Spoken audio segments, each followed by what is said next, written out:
For the third consecutive season, the maize and blue confetti raining down at Lucas Oil Stadium as Michigan pulls off the three-peat in shutout fashion. Complete coverage from Indy coming up right now on The Big Show.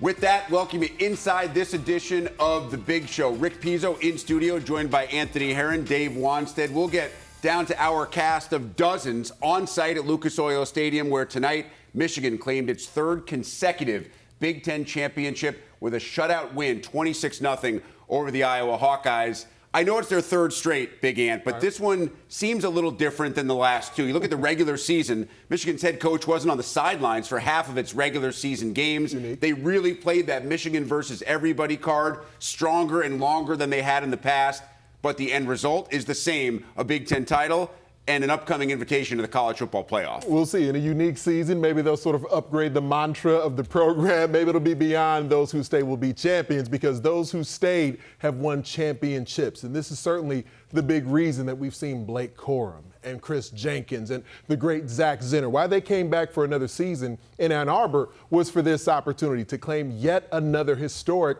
Big Ten championship. They did so, and the final score certainly looked like they did it in resounding fashion. But, Coach, there's no doubt, man, they got everything they could handle from that Phil Parker, that Iowa Hawkeye defense. It was a game I think Michigan's coming out of here saying, yeah, we got tested. They did, and they have, and they've overcome it all year. You know, the first thought that came to my mind, you look at that score and you think that there were a dozen explosive plays on offense or, you know, defense, whatever. And really, when you go into a championship game, you always talk about it's not the team that makes the most great plays, it's the team that makes the fewest bad plays. Right. Well, when you look at turnovers, that's the first thing you focus at. Hey, there's no question. You look what Michigan did today as far as taking the ball away in situations, defense, special teams, that was the difference in the game. That's how they got their explosive plays. You look at the numbers, and you would tell Phil Parker or Kirk Ferentz, Michigan's going to have 155 total yards at the end of this ball game. You feel like you have a great chance to win. But turnovers, they were the story. Iowa had 3. Michigan didn't have any. Yeah. And that's been the story of the season. Last 9 games of the regular season, and this game, Michigan, 10 total games, 2 total turnovers. They just don't beat themselves. And on Saturday, they were able to beat the Iowa Hawkeyes. Let's take you to Lucas Oil Stadium. Jim Harbaugh, after that 3-game conference-imposed suspension, back on the sidelines to watch his Wolverines take on Iowa. Late first quarter, Iowa down 3 punting. Normally they like to punt because Torrey Taylor's pretty good, but Samaj Morgan makes, Anthony, you could argue, the biggest play of the game. I mean, a turning point. The booming punt by Torrey Taylor that looked like it had the potential to pin Michigan back, get that Iowa defense on the field. Big moment for the Wolverines. Pushed out of bounds at the Iowa 5. 2 plays later, you know it's going to be Blake Corm. Corm had a really quiet night. 52 yards on 16 carries, but he did find the end zone twice. First one puts Michigan on top, 10-0. But per usual, Dave, this defense for Iowa was on display time and time again, taking advantage of that Michigan offensive line. They did. I think they ended up with 4 sacks. I mean, there was pressure on JJ the entire day. There was nothing easy for him, and I think the total number of yards showed up that way. No big plays. 3 sacks for that Iowa defense in the second quarter alone, including one to end the half. It's 10-0 at the break. To the third quarter we go. Iowa's defense is pretty good. Michigan statistically even better. Deacon Hill hit by Mike Sainristil. Now, this is a controversial play call. Right. It is ruled incomplete.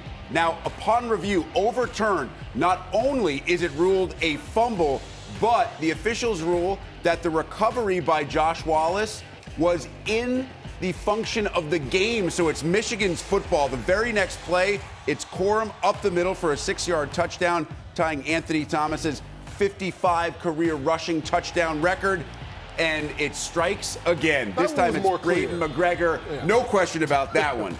Kenneth Grant recovers, leads to a field goal. Michigan adds another field goal. They are terrific kicking field goals in this game. They want to score more touchdowns.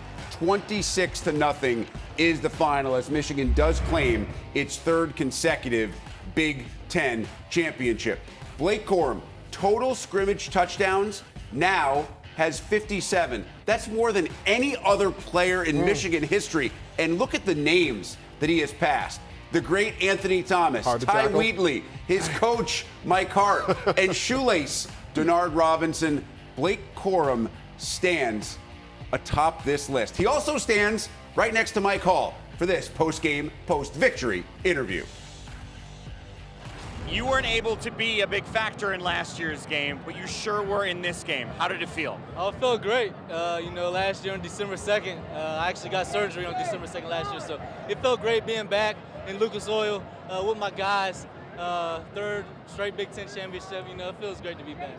I know this is a team night, but the fact is, no one in the history of Michigan has rushed for more touchdowns than you have now. How does that feel? It feels great, being able to be up there with the greats like Coach Hart, Anthony Thomas. It feels great. I've been, trying to do my thing, leave my impact on the field, since I got here in 2020, and shout out to my offensive line. They've been great my whole career, so shout out to them, the receivers, the tight ends.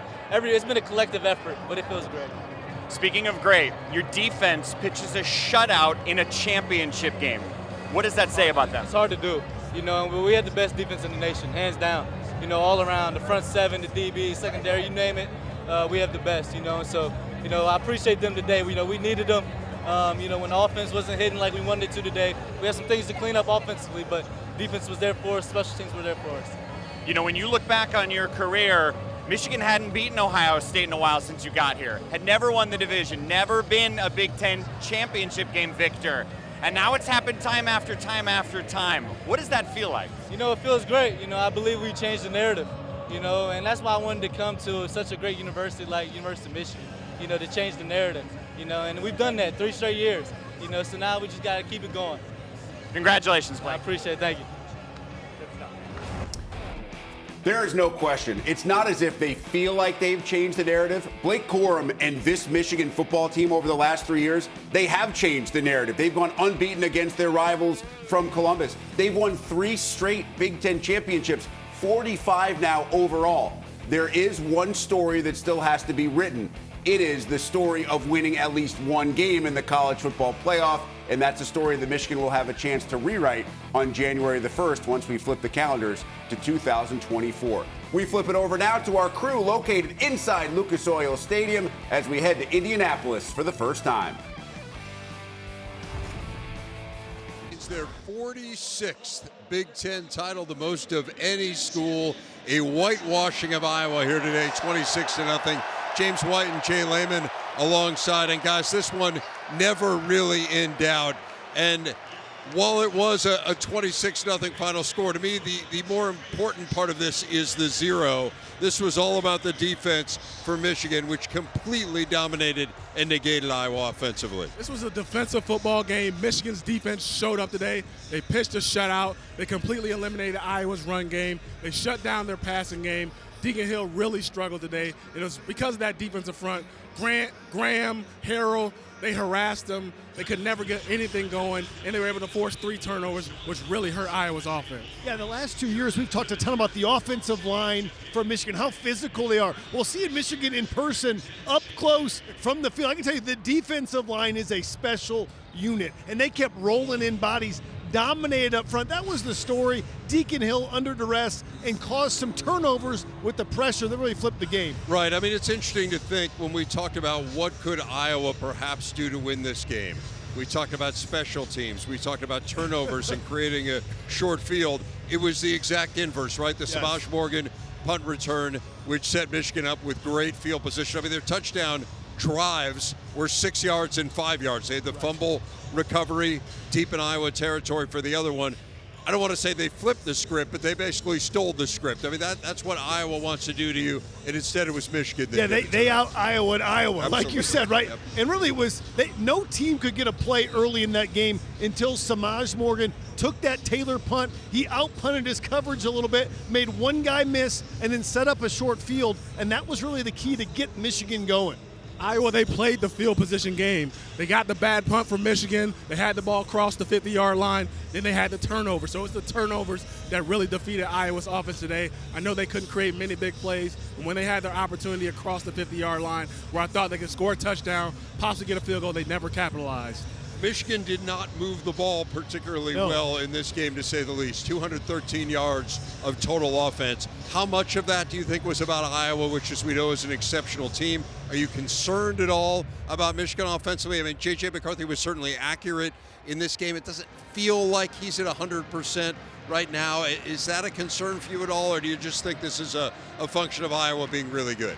I'm concerned about Michigan's offense, but I know that's the way Iowa's defense plays. They make it tough on you. They make you earn every single yard. But I always wonder if a team is able to take away Michigan's run game and they're forced to be a drop back pass team, can J.J. McCarthy, can their offensive line hold up? 4 sacks today. J.J. McCarthy was efficient, but they weren't able to create big plays. Not to Roman Wilson, not to Colston Loveland. I know he had the one opportunity across the middle of the field where he had the drop, which would have been a big play for them, but they were never able to get in the rhythm. But you got to give credit to Iowa's defense. Phil Parker, he had them prepared today. 1.9 yards per rush. That's not what we're used to with a Michigan football team. That's not going to get it done in a playoff game. Now, they've got a whole month to get that right and for JJ to get right. Now we're nitpicking, right? They just ran the table. They're 13-0. They dominated, right? I think they will get that right. I don't have any concern about that. They certainly didn't look their best offensively today, but Iowa does that to everybody. No doubt. 25 straight wins against Big Ten opponents. That extends their own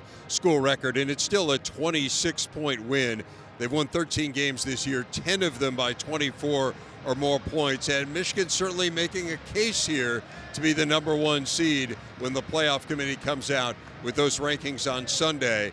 I think Washington will be in that discussion as well, but Michigan, it's a pretty good body of work, guys. Michigan deserves to be the #1 team in the country. I know it wasn't a great offensive performance today, but the way this defense has played all year long, they have had their offenses back even when they're not able to score 30-plus points. They play complementary football, the cliche phrase that we talk about every single week, when you get stops on defense and they score points. Guys, there has been one team that has even played with Michigan. Let's be honest.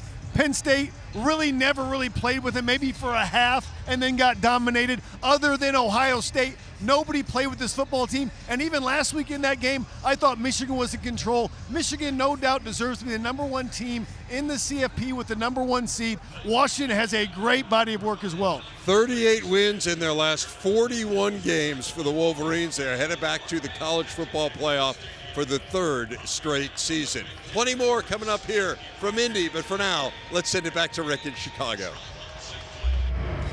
Dave, thank you. Among that content still to come, we catch up with J.J. McCarthy as he chats with Mike Hall on the field, and Michigan head coach Jim Harbaugh joins our fellas on the desk as we continue here on The Big Show.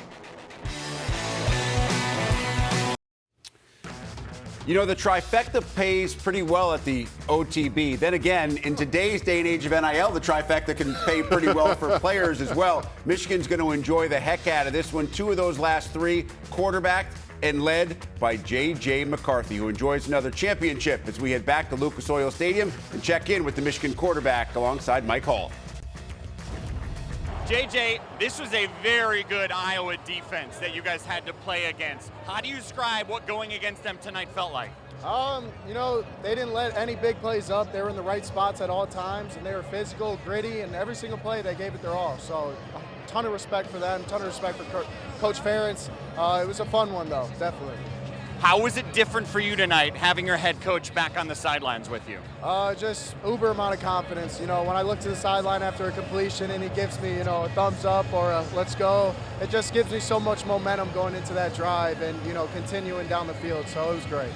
This was a fascinating season for you guys. It was unique in almost every way. What words do you use to describe this season now that it ends in a Big Ten championship?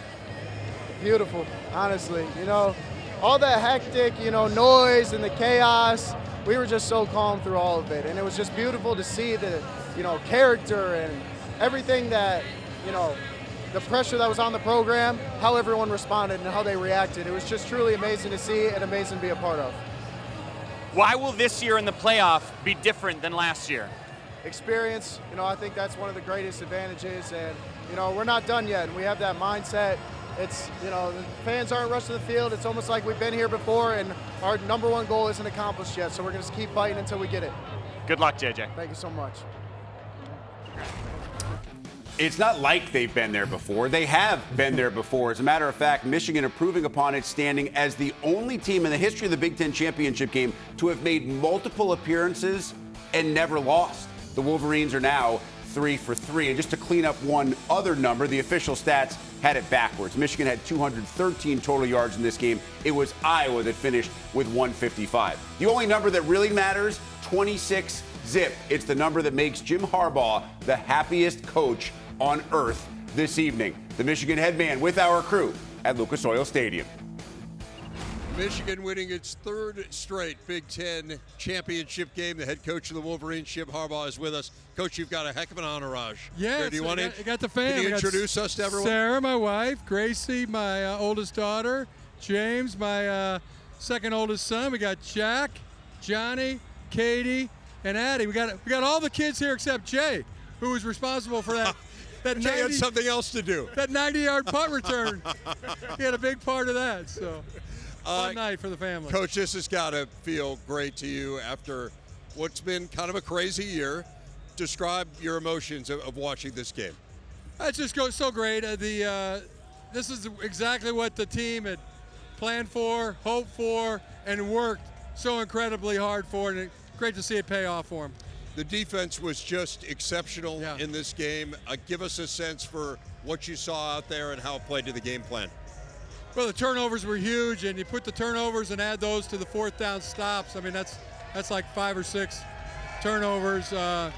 Gave our offense a short field a couple times, and it was just a shutout in a championship game. So much credit to Jesse Minter and all of our defensive players. Coach, talk about your defensive line. They look to dominate. Yeah. Not just one guy. The whole group was dominant tonight. Yeah, I think it started with the 2 guys in the middle, Kenneth Grant and Mason Graham. Those 2 guys played lights out. Chris Jenkins, he's just a master at block destruction. Cam Good as well. And the edge guys were great. Braden, Josiah, just incredible by the defense. And Junior Colston playing with the 2 casts, one on each hand. I mean, what a warrior. I mean, we just couldn't pull them out. I mean, they didn't want to come out. They wanted to stay in. They wanted to play, and they just gave it everything they had. Drake Nugent practically playing on one leg. I mean, hats off. These guys are warriors, savage warriors. You talk about that punt return. You guys have rotated punt returners all year long. Yeah. That big play from Samaj Morgan. He's been a big player for you guys. He's made some splash plays all year long. How about that play from him tonight? Yeah, it was incredible. We were going to play Samaj as the punt returner. He's been great in practice and really reliable. Inside the 10-yard line, we were thinking Jake Thaw, but I think Samaj fielded that thing at the 6 or the 7. And, boy, he's going to be a great player. Just a freshman. Just a wonderful, wonderful player. Jim, make the case for your team as the #1 team in the college football playoff. I don't know. I didn't think we got to make any case. We just take care of business. Told the team before last night. I mean, we control our own destiny, and this is step 1. You can't get to step 2 without getting by step 1. Jim Harbaugh, head coach of the Wolverines. Coach, really appreciate you coming by, Thanks. spending some time with us. Go enjoy the time with the family. Oh, with the we team. are. We're going to have a good time. All right. Thank you. All right, thanks, Jim. Coach. Family fun in Indy. The mics are on the mic. Next, we'll hear from Michael Barrett, who shows off a couple of his rings, and championship game MVP Mike Sainristil joins us as well. All that and more as we continue here on The Big Show.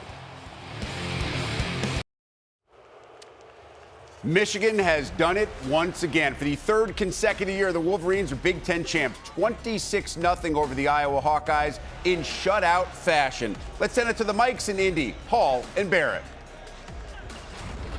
All right, let me start off. What does it feel like to pitch a shutout in a Big Ten championship game? I mean, it feels great, you know what I mean? Like when the defense come out and do what we're supposed to do, handle business, you know what I mean? Where we don't really have to rely on the offense. I mean, they always have their games. So like I told them coming out of the half, man, if they don't score a point, we win the game, man. So it feels great to finally have everything put together. How do you describe the play tonight of Mikey Sainristil? Man, he a dog, man. He a dog. He make plays whenever we need it. He's always flying around, man. That's the kind of player he is, man, a playmaker, tone setter for sure. You had your head coach back in this game. How did the locker room, how did the sideline feel different than it had the last 3 weeks? It felt great, man, just having that energy, you know, man, his presence just on the field, on the sideline, just having him here, just being able to hear their words of encouragement all the time. It felt great, man, to come out here and do it for him, finally have him back on the sidelines so we can go ahead and get this ring for him, man. You know, I mentioned this last week to Sainristil still, but the last time Michigan beat Ohio State 3 years straight was '97, which ended in a national championship. And now you guys are off to the playoff. What do you need to do in these remaining games, however many there are, to make sure there are more games? Yeah, man, just staying consistent. I try to tell these guys all the time, be consistent, do what got us to this point, man. Just kind of prepare every day, every week, just like we have the Ohio State game, man. You know what I mean? That '97 team, that's kind of who we chasing this year. So hopefully we end in the same way. Before I let you go, what are the emotions like when you're standing on a field and you realize you're the best team in your conference this year?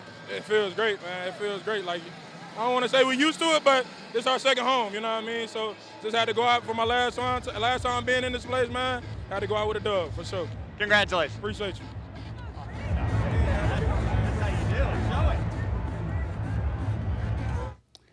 Yeah, that's right. You got to show off the bling. And when you win it time and time again, then you have additional months, even years, to come up with cool play on words like Mish again. Okay. See, I'm just making sure that you guys are still you're still with me. We heard Mike Barrett talk about Mike Sainristil, the MVP of Saturday night's championship game. He's with our crew in Indy as well. As we continue our coverage here from Indianapolis, we're thrilled to have the MVP of the Big Ten championship game, Mike Sainristil, with us. Mike, first of all, congratulations on the award. Tell us what you're thinking when you found out you won. You know, first of all, thank you.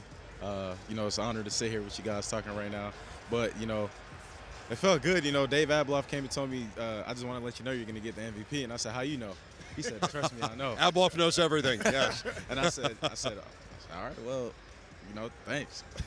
I got a question. I'm watching you. You always seem to be in the right place at the right time in big games. This time was no different. You caused the fumble. You have some pass breakups. You caused a fumble in the second half on the sack.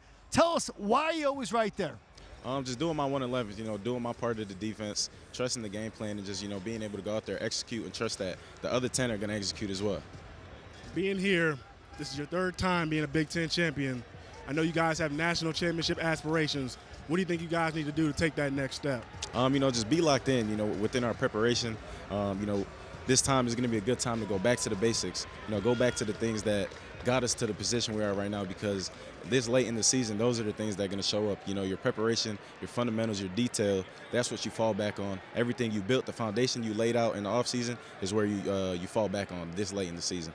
Mike, this has been a bit of an unusual season, I think it's fair to say, just given everything that happened around your team. How have you guys just kind of stayed the course? I think the thing that has really struck me is how steady you've been and how unfazed, frankly, the players have seemed to be by everything that's happened. Yeah, I mean, it starts with Coach Harbaugh. You know, he loves us. He loves us as his players. You know, he just, you know, called me his son, and he treats every single one of us as a son of his.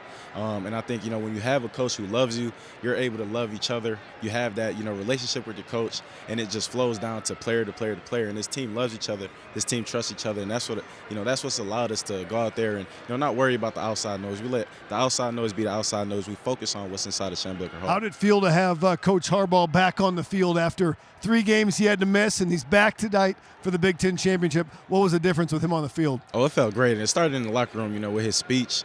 You know, last night he gave an electric speech. He said, you know, I didn't even write anything down. I'm going to just tell you guys how I feel.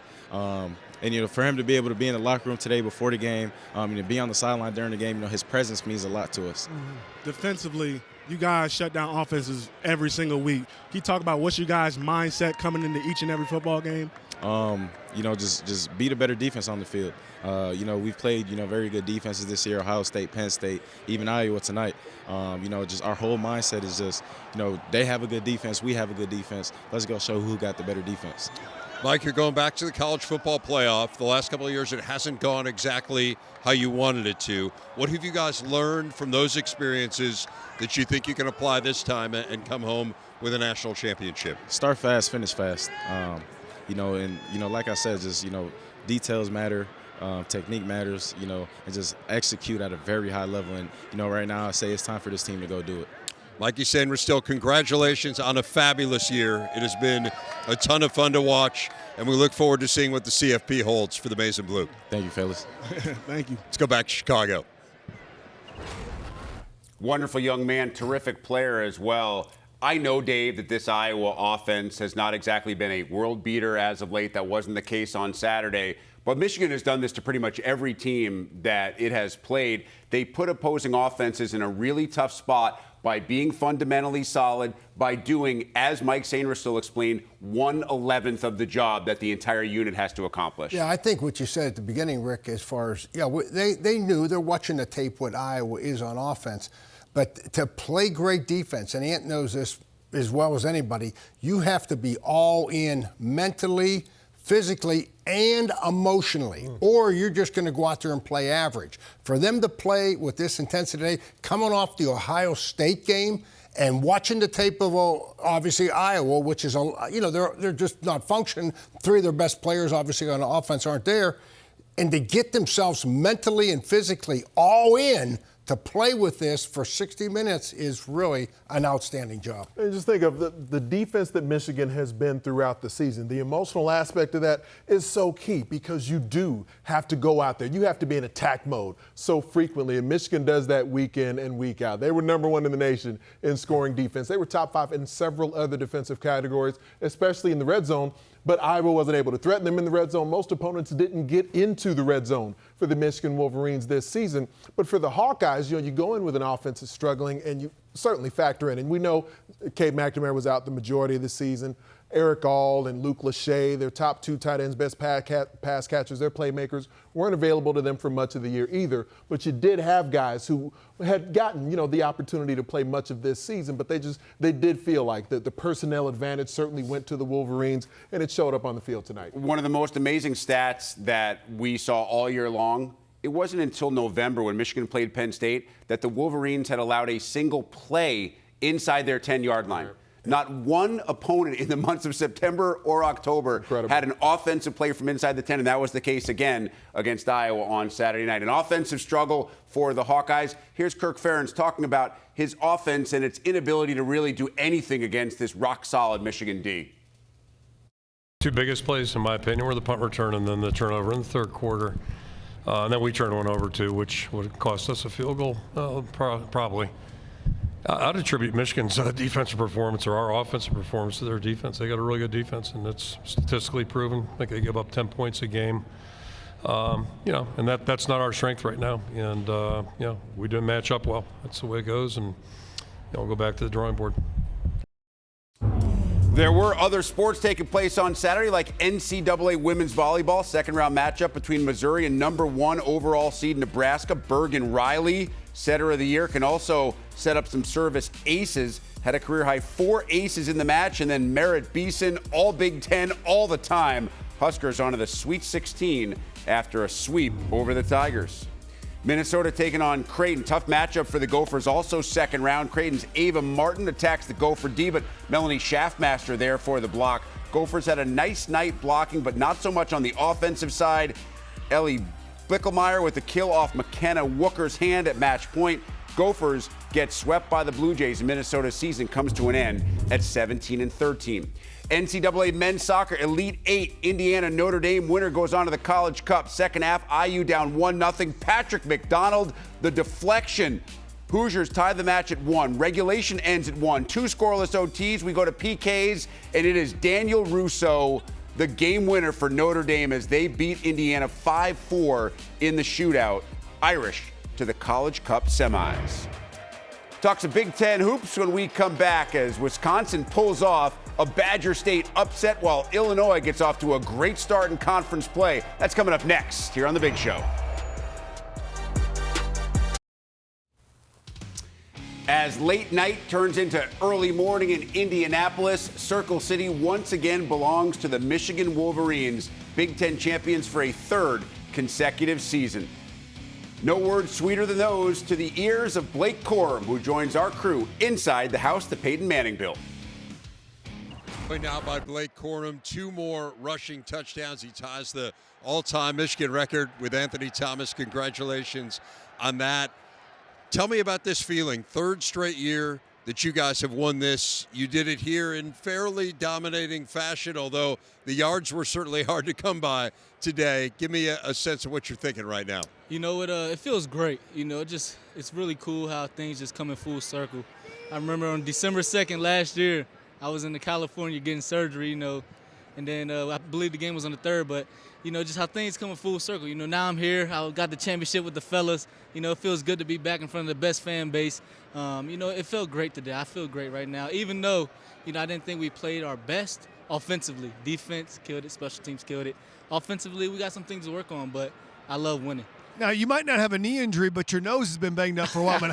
How are you doing with the nose? Since Penn State, I've seen a ton of bandages, man. Hey, you okay? I'm good. I'm okay. good. I have about 3 weeks now to, you know, let it recover. So hopefully this will be the last time you guys see this. No, in all honesty, you've done a tremendous job inside the 5-yard line, getting into the end zone. What is the key? Because you find a way. We see so many guys get stymied and settle for field goals. You get touchdowns. What's been the key all season for you? You know, the key is the offensive line, tight ends, and just a great game plan.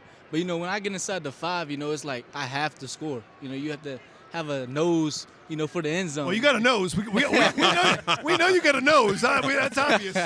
You know, you just have to have a nose for the end zone, the mindset of, like, I can't be stopped. And, you know, I believe that this team does a great job at, you know, finding ways to get in the end zone. Being a former back, I love watching yourself, you know, Edwards. How do you guys work off one another? You guys seem like you guys have a great chemistry. Obviously not one person's going to have 20 carries sometimes. He may have 5. How do you guys build off of that? You know, I think it starts with our relationship. You know, we have a great relationship, not on the football field, but outside of football. You know, so when it comes to football, we just want to see each other win. You know, we feed off each other's energy. If he breaks a 50-yard run, I'm happy for him, you know. If I break a 50-yard run, he's happy for me. You know, it's no selfishness. We know we're both going to eat. And that's what we love about each other. You know, we love each other on the field, off the field. We're great friends. You know, and I think that's what separates us from maybe backs that, you know, don't like sharing the backfield. Blake, we talked a lot in the preseason about this team and how great last year was, and yet this feeling of the unfinished business and that it could have been more. How do you kind of keep the focus of you at the beginning of the year? You know, you guys readily acknowledged that, hey, we fell a little bit short of where we wanted to be, but it's such a long road and a grind to get back here. So how do kind of you balance the notion of we want to get back with taking care of every week and doing what you need to do to get there? You know, I think it just starts with our mindset. Like, we're so locked in and have tunnel vision, and we're so focused on where we want to go. We know this was just a stepping stone today. You know, we promised our fans at the beginning of the year we would do this, and we're knocking them off one by one. So, you know, we'll figure out where we're going tomorrow, and we have a couple weeks to prepare. But, you know, we just have to be where our feet are. You know, we have to be where our feet are. You know, we have to learn from our mistakes from last year and the year before. So when we go into the college football playoffs, we're ready, we're prepared, and we're ready to take the next step. Blake Corm, Michigan running back, congratulations on a great day here today, on a fabulous season, and we look forward to seeing what these next 2 games yes, sir, will hold for the Wolverines. Yes, sir. All right, Blake, thanks a lot. It. Thank you. Congrats. Let's go back to Chicago. Time to discuss Big Ten buckets. Bruce Weber is here to help in that regard. One conference game on the Saturday schedule. We'll get to Illinois-Rutgers in just a bit, but we begin with the battle for supremacy in America's Dairyland. Wisconsin taking on in-state rival and number 3 Marquette, and it was all kismet for Klesmet. Max Klesmet out of the gates with all 21 of his points in the first half. Wisconsin led by 13 at the break. Early second half, Marquette opens the half on a 14-2 run. Stevie Mitchell gets it inside for the layup. Golden Eagles back within 1, but Wisconsin not to be denied. A.J. Storr throwing it down. I'll take all 3 of these. Storm the court, will you, in Madison? 75-64 Badgers over Marquette. The aforementioned Illinois-Rutgers showdown. Inside Jersey Mike's first conference game of the year for each team. Quincy Guerriere with authority. Illinois up by 5 at the break. Midway through the second, the Illini in the midst of a 13-3 run. Marcus Damask has been a really nice addition. Had 15 points for the Illini, and Illinois leads it by a baker's dozen. Now pulling away, Terrence Shannon Jr. just too good. 23 points and 10 rips as the Illini go to the banks and leave with a 76-58 win. We start with that Marquette-Wisconsin win, a program builder this year for Wisconsin, a team that maybe is still searching for respect, more than we gave them at the beginning of the year. Well, their second top 25 win. They beat Virginia a couple weeks ago after a struggle at the beginning, losing to Tennessee and Providence. But when you play a game like this, a rivalry game, it's huge for them. The crowd was into it. Somebody's got to step up and play at the Magic level, and that was Matt Klesmit. He did an unbelievable job, got 5 threes, didn't score in the second half, but he got them going, and then great balance the rest of the way. 4 guys double figures, 1 with 9. Just typical Wisconsin basketball. Guard, rebound, and make your free throws and at withstanding that Marquette run in the beginning of the second half. As for that Illinois-Rutgers game, I got to tell you, Illinois was so impressive from start to finish. They never allowed Rutgers to do what it wanted to do, either on the offensive or defensive end. Yeah, it started with their defense right from the beginning. Held them 2 points to start the game. They did a great job of pushing the ball to the side. It really disrupted Rutgers' offense. And then they have great length. They all have 6'6", 6'7" guys. Their point guard, Ty Rodgers, is 6'7". Now with Hawkins back, that gives them a little more depth and a little more athleticism. And so the Illini do start Big Ten play with not just a win, but a road win, always big when you play in this conference. Back to non-con, Michigan out west to deal with Oregon. We go straight to overtime. Under 30 seconds to play in OT, Maize and Blue down by a deuce. Olivier Kamwa hits the turnaround jumper to tie it at 83. Final seconds, it's Jackson Shellstad for the Ducks from way downtown, setting the home crowd happy as Oregon wins a thriller 86-83. This Doug McDaniel prayer would have counted, but it doesn't go as the Wolverines fall to 4-4 on the year. Penn State at home hosting Bucknell. Second half, Nittany Lions down by 1. Ace Baldwin Jr. for 2 of his 17. Caduce Wahab also had a great game for Penn State with 18 and 8. But the lead would not last long for the home squad. Noah Williamson knocks down the 3 to give Bucknell the 2-point lead, and the Bison salted away. With 2 minutes left, Quinn Berger for 3. Bucknell goes into State College and leaves with a 76-67 win. And some women's buckets. Number 4 Iowa Hawkeyes at home against Bowling Green. When you get to see Iowa, you get to see the face of college basketball, men's or women's. She is Caitlin Clark. The driving layup and one had 24, but also does it on the defensive end, blocks the three-pointer, and you know she can catch and shoot the three-pointer. Had 24. Iowa rolls 99-65.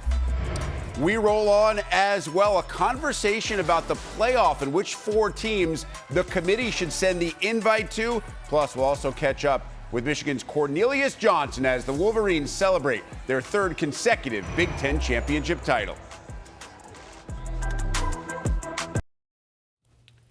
Penn State is really good at wrestling. Number 1 team in the country returns to the mat for a showdown against Lehigh. You can see it Sunday at 2 o'clock. 1 Central here on Big Ten Network and the Fox Sports app. That's Big Ten Wrestling presented by Cliff Keen Athletic. SEC Championship game Saturday from Atlanta.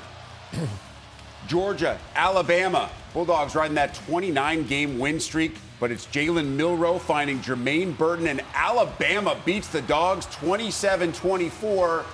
College Football Playoff Committee saw that score, started to get a little bit nervous. This doesn't make them feel any better. Florida State unbeaten. Now your ACC champ as well, as the Seminoles knock off Louisville 16-6. It wasn't pretty, but the Noles are 13-0, and they are the champions of a Power 5 conference. Exact same thing can be said for Washington, winning the last championship in the Pac-12 as we know it before their move to the Big Ten next season.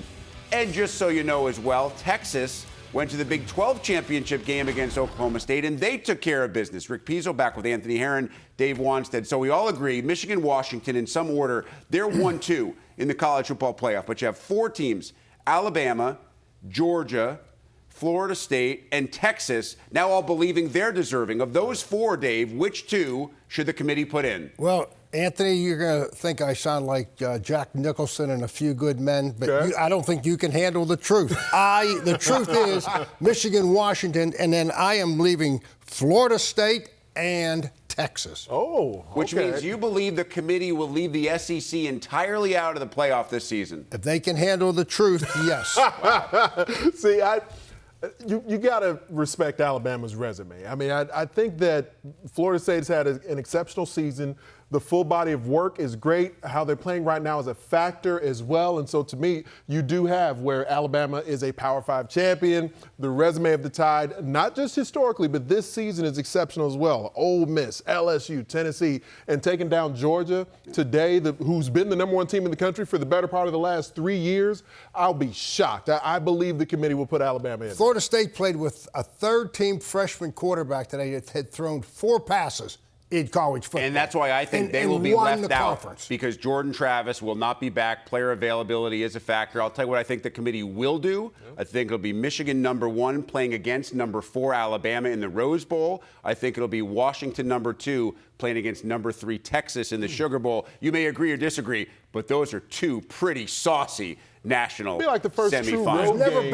There's never been an undefeated Power 5 team get bumped out of the Final Four. There is always a time for the first time. Got to handle the truth, guys. You got to handle the truth. And on Saturday, it was time for the third time for Cornelius Johnson and the Michigan Wolverines. He's standing by with Mike Hall as we head back to Indy. Cornelius, congratulations on the win. What was it like playing tonight in this atmosphere? It's crazy, thinking about it. We did a lot to get to this moment. Playing this NFL stadium, it means a lot to us. I'm out here with the ring for a 3rd straight year. What felt different about this season compared to the others? It's still not over. We still got more goals to accomplish. We got this Big Ten championship. Now it's on to the next. What impressed you about J.J. McCarthy? He just stays poised, stays calm and collected. He's always ready to roll. Everything about him, just always ready to roll, ready to win. He's a winner. What impressed you about Blake Corm today? Blake Corm, he had a great game. Those holes, tough running back, always getting those extra yards, fighting through contact, and just battling through it. Now we're champions. Yeah. I have a gift for you before you leave. What's the gift? Yes.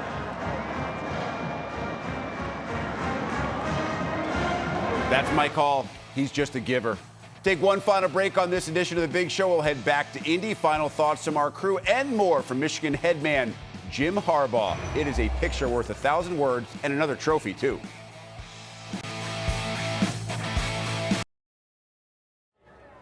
They are champions once again, and I know it's been a while since Jim Harbaugh suited up and played, but this next clip is about to show you that Harbaugh still has some serious NFL-type speed outrunning the Gatorade jug, but he can't outrun the post-game press conference. You gotta look at this whole group, and JJ, Blake, Mikey, so many others. The worm has turned, and these are the guys. These Michigan football players, when you look back at the history of Michigan football, wrote the book on getting the worm to turn.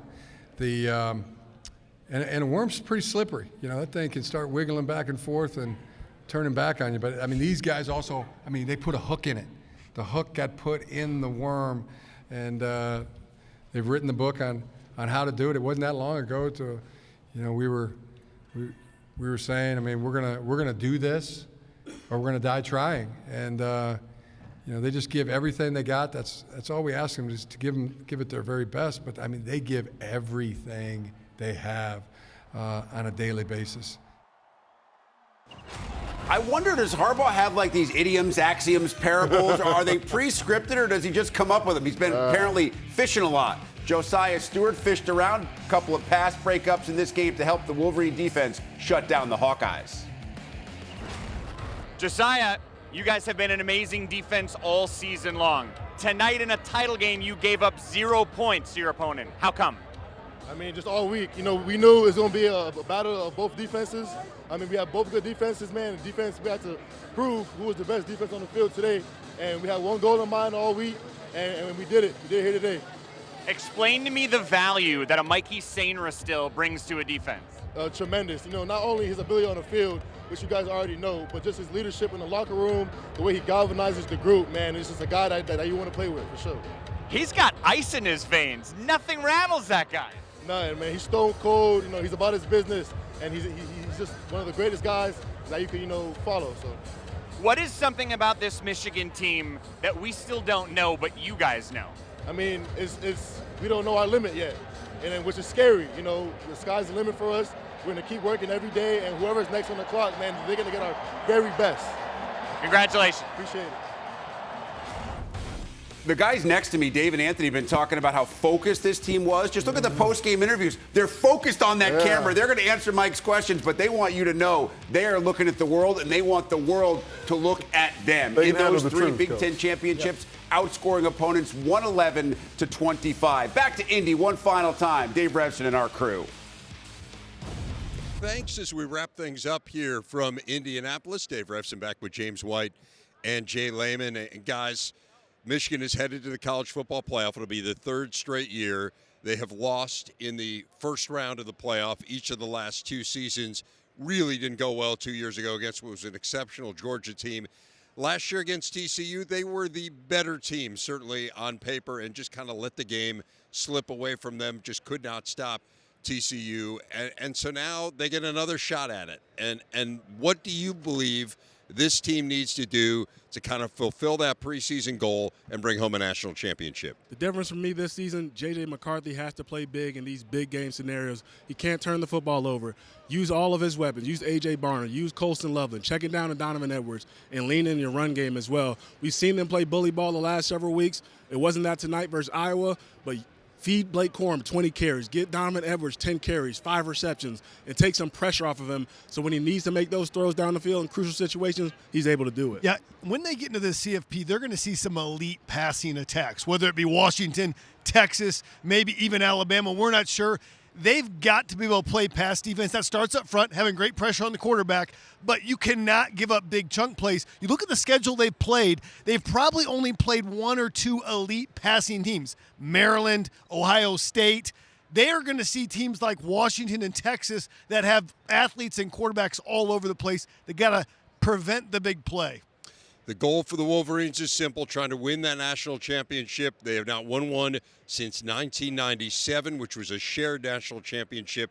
Obviously, no such thing as shared national championships anymore. They'll try to win one outright for the first time since 1948. 2 wins away from doing that. That does it for us tonight from Indy. Let's send it back to Rick in Chicago.